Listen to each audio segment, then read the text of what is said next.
pas compliqué. On ouvre la porte, on pousse la porte, on rentre ici, il y a quelqu'un pour vous parler. C'est un endroit où tous les Lillois qui ont une difficulté, généralement d'ordre social, économique ou autre, peuvent trouver ici une réponse.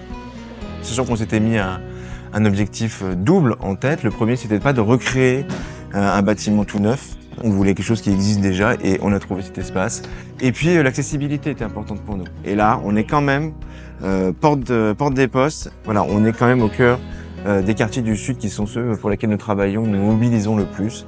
Je veux que ce soit un lieu vivant, un lieu où on se sente accueilli, qu'on fasse tomber les barrières de l'appréhension administrative que beaucoup de gens peuvent ressentir.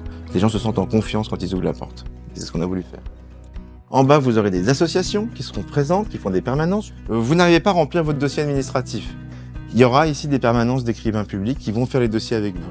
Il y a plein de gens qui, ou n'ont pas la maîtrise du numérique, ce qu'on appelle l'électronisme, ou n'ont pas le matériel pour le faire de toute façon. Même plein de gens qui n'y arrivent plus et qui, du coup, se retirent des services publics et qui n'accèdent pas à leurs droits.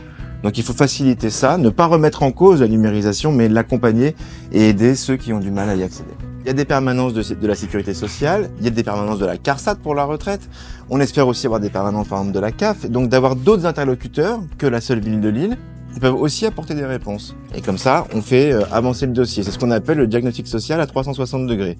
Tous les sujets sont pris en compte et sous tous les angles.